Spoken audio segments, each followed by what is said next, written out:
What's up, everybody? This is John with John Fair Innovations. Welcome back to some more League of Legends content. And it's been a while since Worlds, and now we are ramping up to MSI 2022. Super exciting, so I thought I would start up some content again as we ramp up towards the tournament. Now, as it stands when I'm recording this today, we're about a week out from the tournament, so thought I'd just do my thoughts on some of the players and do a top 20 ranking. Now, of course, these are my own personal opinions from what I've seen of the different leagues. Obviously, everyone's going to have different opinions, so no flame. As I said, these are just my personal opinions from what I've seen and from what I feel the strength is of each region. Now, so of course, obviously, the top 5 is, of course, as I'm from OS, obviously it's going to be the boys from Order, right? I wish. Okay, so now this is going to be a two-parter. So today I'm going to be counting down from 20 to 11. Now, my first one is actually an honorable mention because I really wanted to get him on the list, but unfortunately, I just couldn't get him ahead of the 20 players that I have here.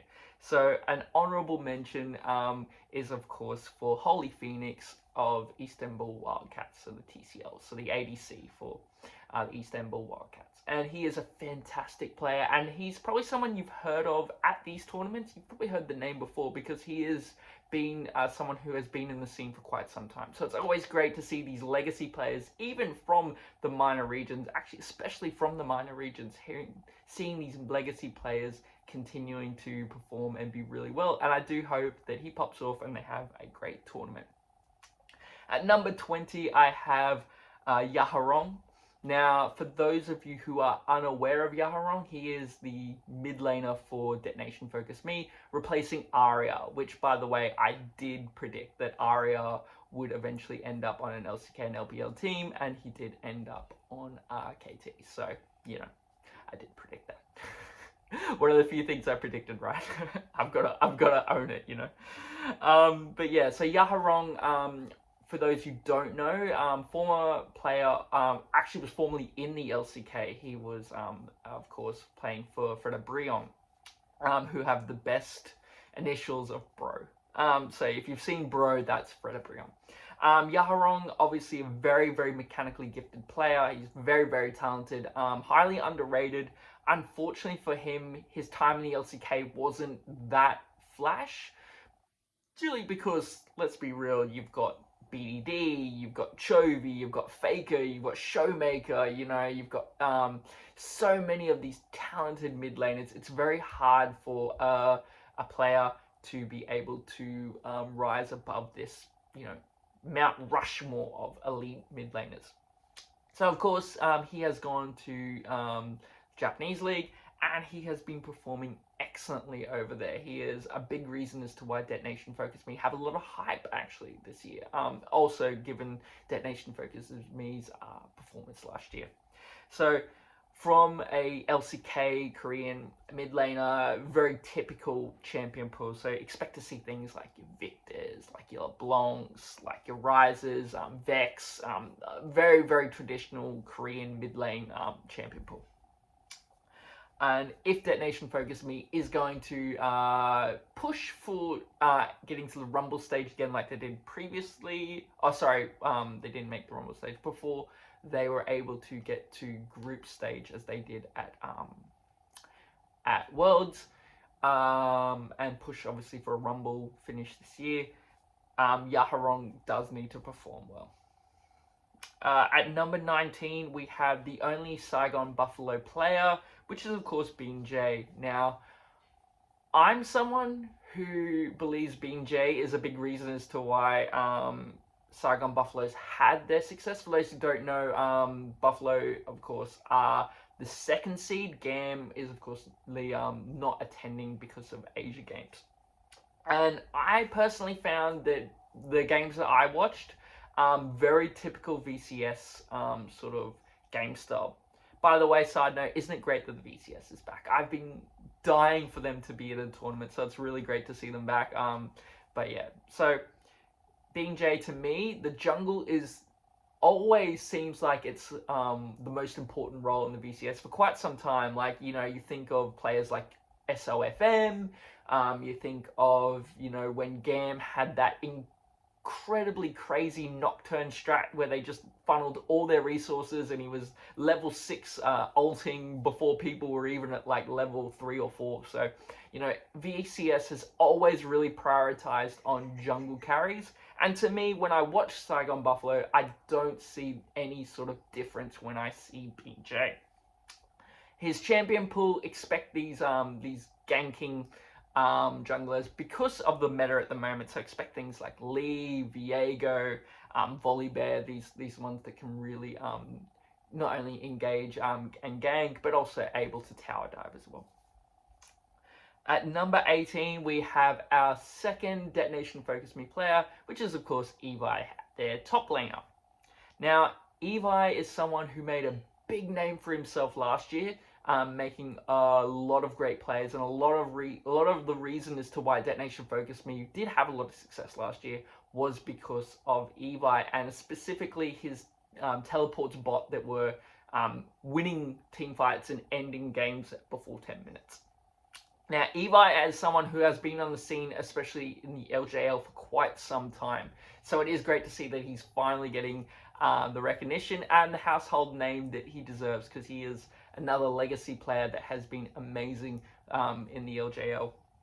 And again, I do expect, especially in this meta, mid and top to be really, really important. So for Detonation Focus Me, I do expect them to have to really rely heavily on both Yaharang and Evi if they are going to make it to the Rumble stage.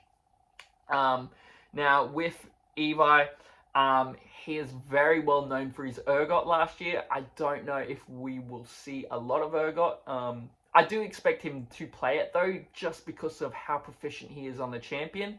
That would sort of override the lack of its usefulness in the meta right now, just his pure proficiency on the champion. So I do expect at least one Urgot game, but probably expect to see more things like your Nars, and maybe things like, say, a Tryndamere. Like, these are the sort of things I do expect him more so to play. At number 17, we have our very first LCS player, and that is the ADC for Evil Geniuses, Danny, who is taking the world by storm, has made NA fans really excited. He's been popping off in team fights. The pentakill, Baron Steel, insane play. Honestly, when I watched that, I must admit it actually was, you know, a play that I will remember for the rest of my time ever watching League of Legends professional scene. So it was truly historic. Danny is someone who has excelled exceptionally well when it comes to team fighting. I do think his team fighting is arguably some of the best that we have in the West. You know, maybe you can think of maybe someone like an Upset, for example, that's better, but certainly of Western ADCs and ADCs that are going to this tournament full stop that aren't LPL and LCK, you kind of feel his team fighting is superior. I would put his team fighting ahead of you know, G2. I would put it in front of PSG. Like, these, I just feel that he is really excels exceptionally in these team fights. The problem I have with Danny, and the reason why I have him so low on this list, is because his laning phase is really coin flippy, and he does die a lot in lane. And that's something that, while you can get away with against you know, LCS, you might be able to get away with it against some of the minor regions. You might even get away with it against G2, but you're not going to get away with it against RNG and T1. And that's something that really scares me when it comes to Danny playing against, say, a Gumayusi or a Gala, because you give a player of that caliber, of a Gala, of a Gumayusi, a solo kill in lane, and the game's over. So that is something that I think Evil Geniuses really need to fix and really need to focus to make sure that Danny is having a smooth transition out of the laning phase into that team fight, because that's where he will excel. That's where he will have his pop-off moments.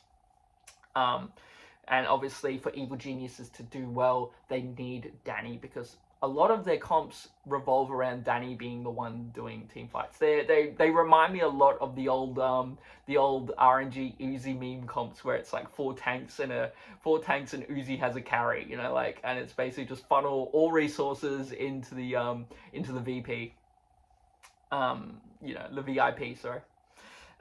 So they do play that sort of style. So I do expect them to really try and help Danny out in lane, because it's going to be a lot harder for him to cheat lane at this tournament as opposed to in the LCS.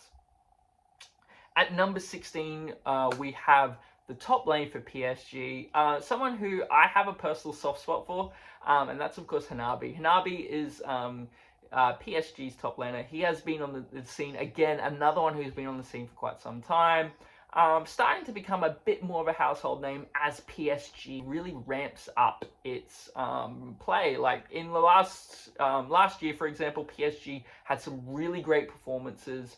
Even the year before, when they were really affected by COVID and travel restrictions, they still were able to make it out of the group stage, and they still didn't even come last in their group that had Darm1, Rogue, and JDG. So, you know, they've been really ramping up their performances, and they've been playing really, really good League of Legends, and they've been very, very dominant in their region. So, and Hanabi is a big reason to that. So Hanabi starting to get a bit more of a household name recognition than he may have previously did before the last couple of years. Hanabi is your traditional sort of weak side top laner. He plays a lot of tanks and a lot of things that sort of soak up a lot of energy, that soak up a lot of the enemy's resources without having to give him many. And what I mean by that is, if you are an LCS fan, think of someone like an Impact who plays a lot of tanks, who you don't have to really invest a lot in to be still useful in those team fights, and is not going to really get blown out of lane, is not really going to feed, and so, you know, the top lane's opposition and jungle and mid are going to have to really put resources in if they are going to try and get significant advantages there. So Hanabi is a very, very safe top laner. And with that, you expect to see a lot of things like Gnar. He is very well known for his Gnar. He also plays a lot of Ornn. And given that how broken at the moment Gangplank is, I expect to see Gangplank. I expect to see pretty much all the top laners playing at least one game of Gangplank, if it's not just permabanned. I kind of think you're trolling a little bit if you're not a top laner, or your team that's not picking those Gangplank tops. At number 15, we have, of course, Inspired, the jungle for Evil Geniuses and the former LEC MVP. So LCS is actually sending a pretty strong team, and if you asked me, do I think EG is better than G2, I would say no. Do I think that EG would be competitive against G2? I would say yes. And if you told me that in a world where EG actually goes out ahead of G2 in a group, or beats G2 in a best of 5, I would not be shocked. I would say it was an upset, but I would not believe like that it just could not be done. It's not like if you told me EG was going to beat RNG or T1, then I would probably tell you you're trolling a bit. But certainly I think G2 is a level that is very attainable for EG, and they're sending actually quite a strong squad. And I actually do like this squad a lot more than I did their last year's team with C9. I thought there were a lot of issues with that team, but this team I think plays a lot better to who they are and who they want to be. And Inspired is a big reason to that. Inspired has been an exceptional jungler throughout his career when he was at Rogue, and he's continued that performance now that he's at Evil Geniuses. And he is someone who I don't think is going to get blown out of the water by a Yankos, even by an owner, for example. I think he is able to match because he's played against Canyon, for example. He's played against Canyon in the year where Graves was where Canyon was a one-trick Graves and just absolutely annihilating everyone. So Inspired has a lot of history against people like a Yankos, people like a Canyon. He is absolutely well versed in these high level matchups. So I don't expect him to be sort of blown out by the large or the gravitas of the situation. And I think he is more than capable, especially if he meets that sort of rogue MVP sort of performances. I do expect him to have some pretty good games, especially against the minor regions. I don't see many. I think the junglers this year are kind of weak, if I'm being honest. Like the pool of junglers that are being sent is a little bit weak. So I do expect Inspired to be someone who can really sort of punish that. Next up, of course, Inspired, very known for his Kazis. So we'll see if he pulls that out. But obviously, as I said, expect things like a Lee and like a Zin, things that can gank, because that's very much the meta at the moment. Number 14, we have the second PSG player, and that is Bay. Now, if you're a fan of the LCK, you would know who Bay is. If not, Bay is the former mid laner for Nongshim last year. Nongshim, of course, famously the noodles. Like if you've ever had the Nongshim noodles, like that's the team, the Nongshim Red Force. And Bay was, of course, the mid laner for them last year, where they had Peanut, Dr. Armkellen, and of course Rich in top lane. You know that this guy has experience against Chovy, against Faker, against Showmaker, BDD, these really, really top tier mid laners. So he's not going to be phased by having to face a Faker, or having to face a Xiaohu, even having to face a Caps. Like, he will feel that he is more than capable of winning that matchup. So Bay is, and he had the tough task of replacing Maple, who I'm sad that he's no longer with PSG, and I do wish Maple was here at this tournament, because I absolutely love Maple. He is so fun to watch, so absolutely fun to watch, marvelous player, and as I said, a legacy player. I'm getting a bit sad because this is going to be one of the first international tournaments for quite some time but Maple's not there, so I'm a bit sad about that. But certainly Bay has really stepped up and has really made that transition for PSG not feel bad at all. Like, usually there's some growing pains where you move from a legacy player like a Maple to someone else, but Bay has stepped in perfectly and has played exceptionally, and PSG has continued its dominance in the PCS. Of course, Korean mid laner, expect that Korean mid lane champion pool. So things like Ryze, things like Ari, like things like LeBlanc. As I said, a lot of these control mages. Obviously, that is what you are going to expect from players like Bay and like Yaharang, for example. At number 13, we have our first G2 player, and that is Broken Blade. Now, I can already feel the flame of having Broken Blade so low. I know he's very popular in the West, and specifically with G2 fans. I think Broken Blade is an exceptional player. I think he is the best top laner in the LEC.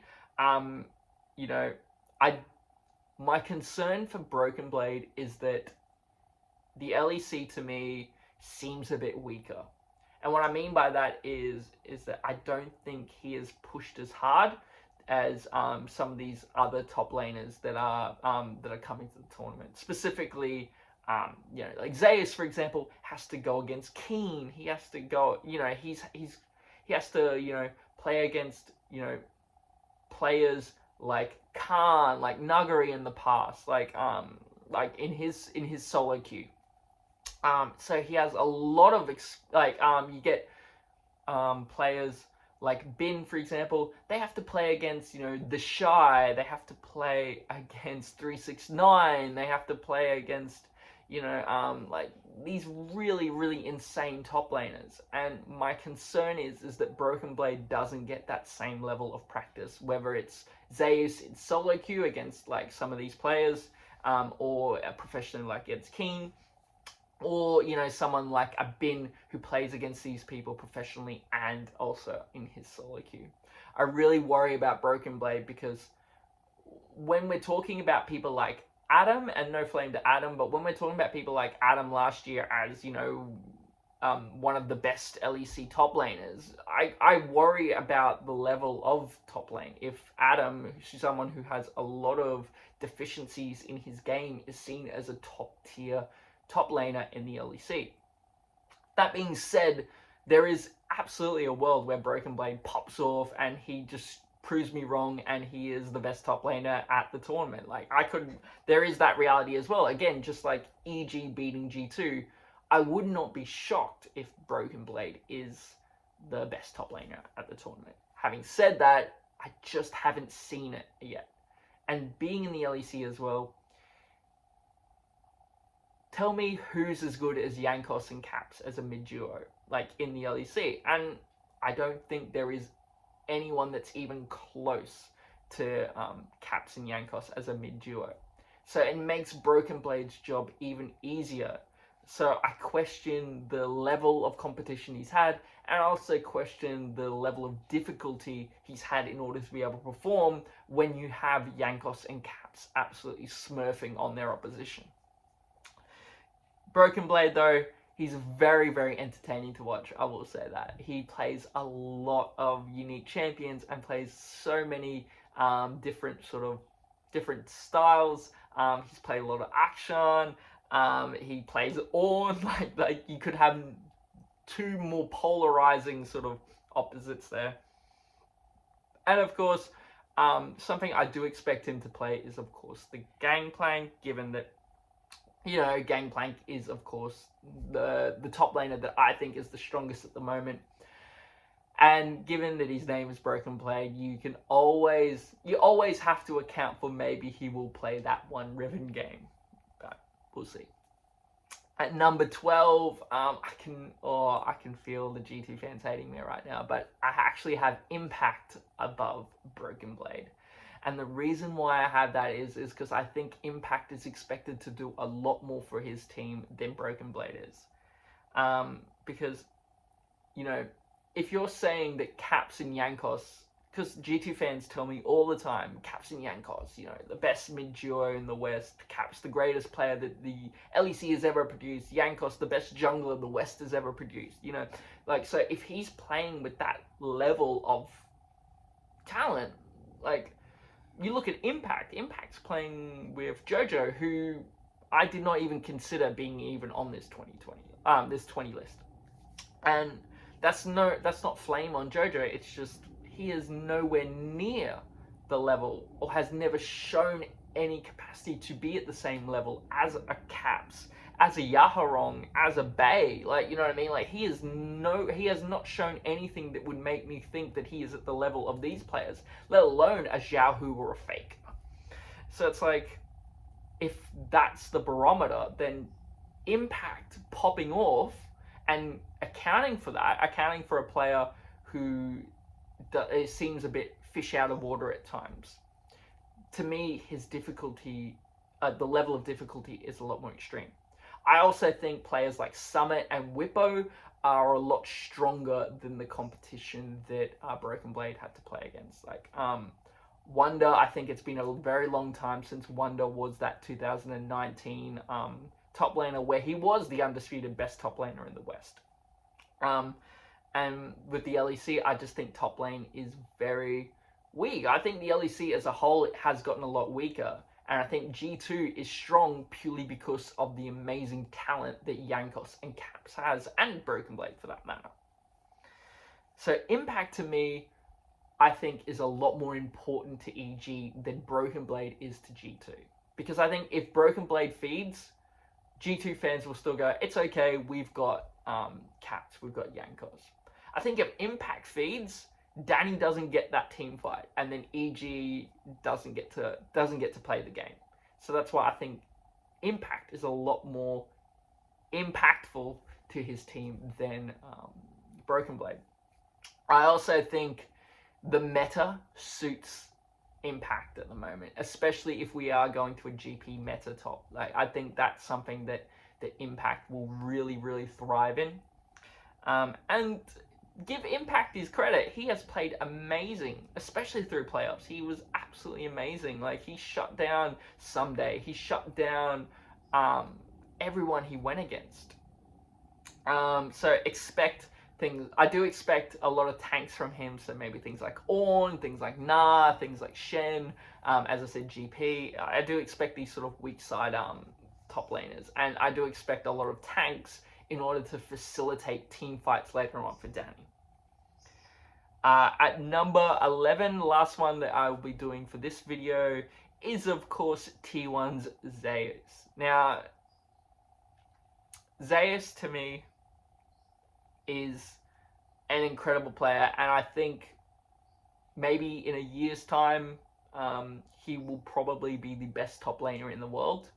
I think that's his trajectory. Like, he is just playing at a phenomenal level. But my criticism of Broken Blade has to go with Zeus as well.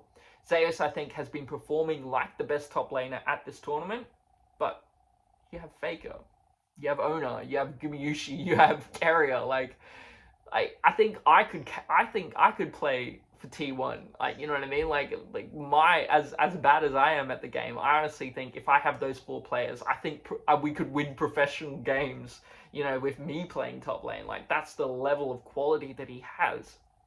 And so I question the difficulty he's had, and that will be tested at this tournament, because I don't think T1 necessarily in all 4 spots will be able to just stomp. I do think in every game they do have a mismatch, but I don't think it's going to be in all four roles that allows Zeus just to basically do whatever he wants. And that is my concern, is that he's such a young player. He's never been to an international tournament before. Technically, he's not a rookie, even though this is the first split where he has been the starter. So in last year, he did play a couple of games, but this is the first year where he's been the starter. And I worry for him that, as I said, the level of difficulty has been very easy for him, because, as I said, obviously I'm joking, but, you know, I do think that you could put most professional top laners in T1 right now, and they would have the same performance as Zeus. I don't think Zeus's performance has elevated T1. I think T1's performances have elevated Zeus. That being said, as I said, I honestly do think that his trajectory, though, is going towards being one of, if not the best top laner in the world in, like, that year's time, I reckon. I think he still needs that little bit of time to develop, because there are a few mistakes. There are a few sort of ints that he makes that you would sort of want cleaned up out of the game. Out of his game, anyway.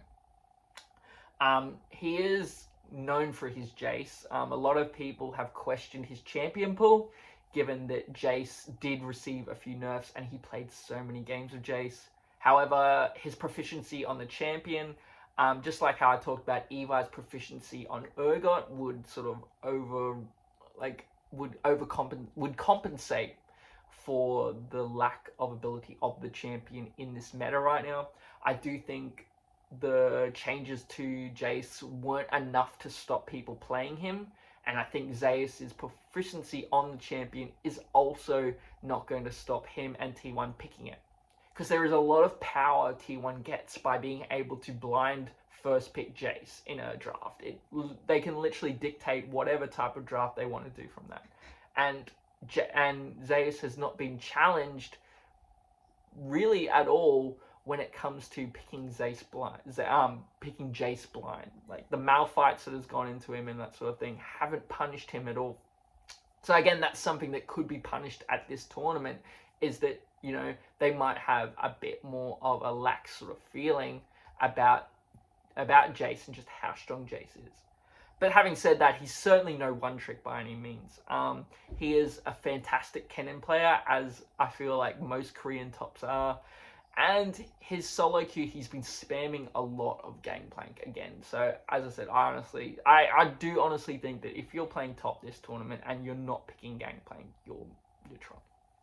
That's it for this part. Do make sure you check out part 2 where I have 1 to 10. But let me know what you think. Do you agree with this list? Do you disagree with this? As I said, these are my opinions. I can be completely wrong. It'd be really interesting to visit this after the tournament to see just how well or how not so well I did, or if there was a player that I completely whiffed on it that wasn't even on this list. But always stay safe, be kind to one another, and I'll see you next time.